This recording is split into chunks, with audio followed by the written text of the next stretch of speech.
Ya, shalom, salam sejahtera untuk kita semua, salam sehat juga. Uh, di sini saya akan menjelaskan sedikit materi tentang manusia perspektif Hindu.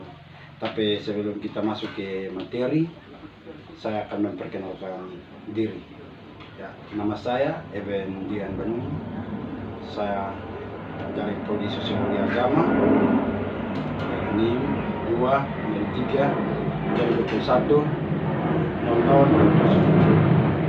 Baik, mungkin itu perkenalan singkat dari saya. Kita langsung saja ke materi. Ya, kalau kita mau tahu tentang manusia perspektif Hindu, kita harus mendefinisikan terlebih dahulu siapakah manusia Hindu itu.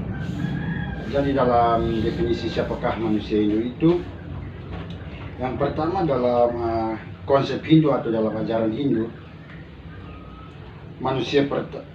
dalam konsep Hindu, manusia pertama adalah Syambhu, yang artinya makhluk berpikir pertama yang menjadikan dirinya sendiri. Ya, yang berikut, kalau didefinisikan secara etimologi, kata manusia itu berasal dari kata manu, yang artinya pikiran atau berpikir. Dalam genitatif menjadi kata manusia, artinya yang berpikir atau mengumpulkan pikirannya. Ya, yang berikut, menurut konsep Hindu, manusia adalah kesatuan antara badan jasmani dan jiwa atau atman, menjadikan ia secara psikofisik harus berkembang secara kosmologis. Manusia atau yang berupa kesatuan jiwa atau badan merupakan perwujudan dari Makromes atau Buana Agung. Ya, manusia juga dikatakan sebagai makhluk Triprama karena memiliki 3 kemampuan utama, yaitu berpikir, berkata, dan berbuat, yang menyebabkan manusia itu menjadi berbeda dengan makhluk yang lainnya. Ya, dengan kemampuan manusia berpikir, berkata, dan berbuat, manusia melakukan perbuatan baik dan perbuatan buruk yang disebut dengan Subha Arupa Karma. Dengan mengutamakan perbuatan baik yang menolong dirinya sendiri, mengangkat dirinya sendiri,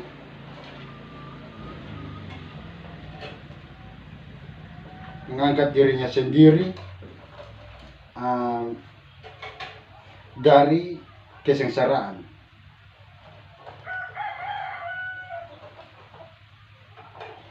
Inilah keistimewaan lahir menjadi manusia. Jadi kalau kita lahir sebagai manusia, kita adalah makhluk yang paling istimewa. Kita patut syukuri itu.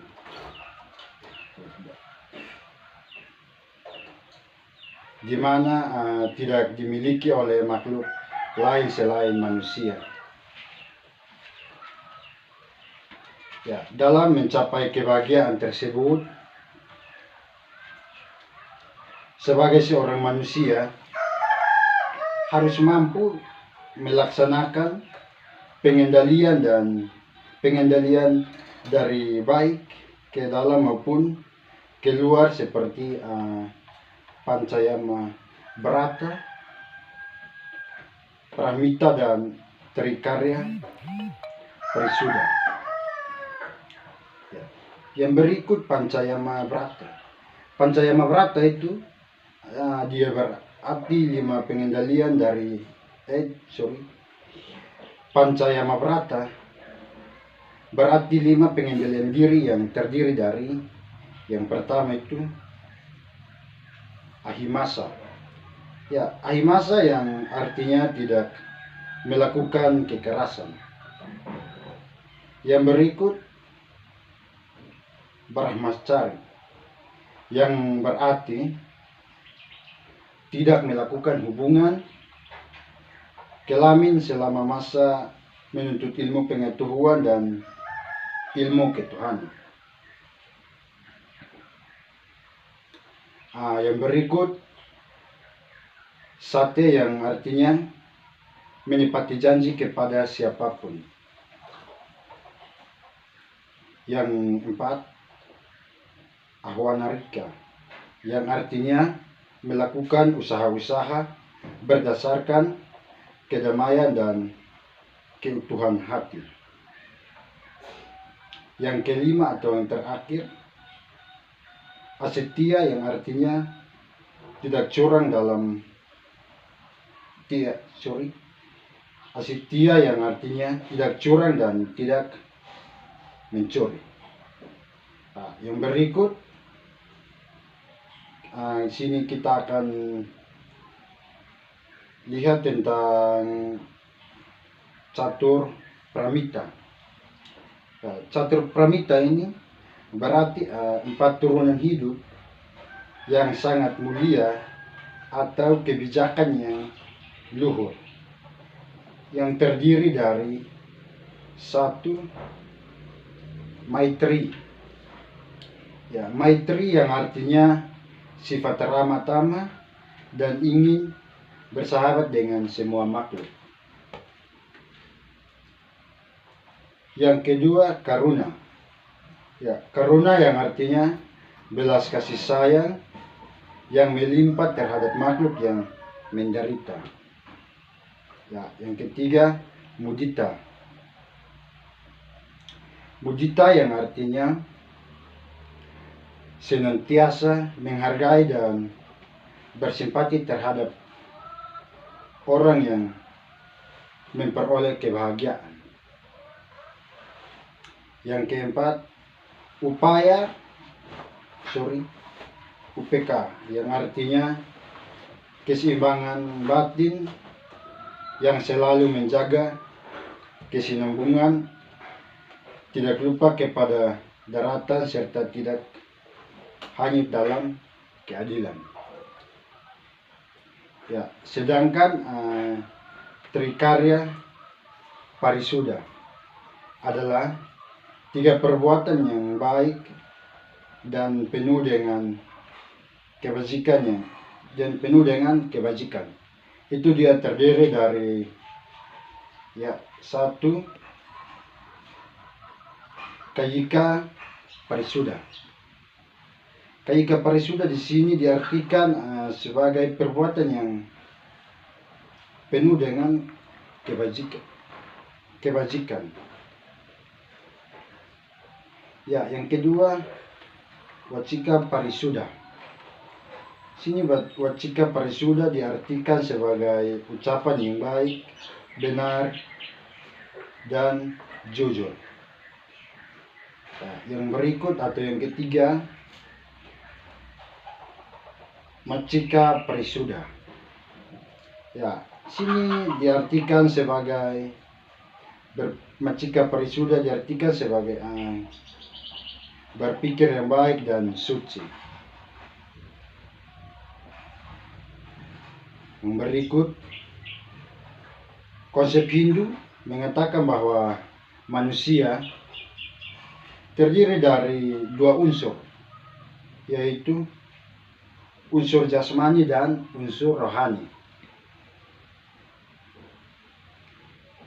Di mana jasmani adalah badan, tubuh manusia, sedangkan rohani merupakan hakikat Tuhan yang abadi, kekal, yang disebut dengan Atman. Ya. manusia memiliki 3 lapisan badan yang disebut Trisatria. Itu dia terdiri dari 1. Stula Satria, yang kedua Sukma Satria, yang ketiga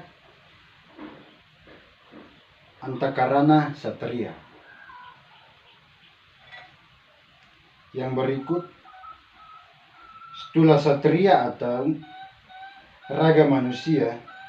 Dalam konsep Hindu juga dia terdiri dari unsur-unsur Panca Maha Bhuta, yaitu Pertiwi, Apa, Teja, Bayu, dan Akasa. Tubuh manusia merupakan buana ait atau buana satria. Ya. Proses terbentuknya pun sama seperti proses terjadinya buana agung atau alam semesta. Ya, yang berikut, sedangkan Sukma Satria yaitu badan halus yang terdiri atas 3 unsur. Itu yang pertama yang disebut dengan Tri Antakarna. Itu dia terdiri, dia dibagi lagi menjadi manas atau alam, pikiran, budi atau kesadaran. Ya. Sedangkan Atta Karana Satria itu dia merupakan unsur rohani, yaitu jiwa sendiri yang sifatnya sama seperti Paramatman atau kekal abadi. Ya, mungkin ini video singkat penjelasan dari saya. Kurang lebihnya saya minta maaf. Sekian dan terima kasih.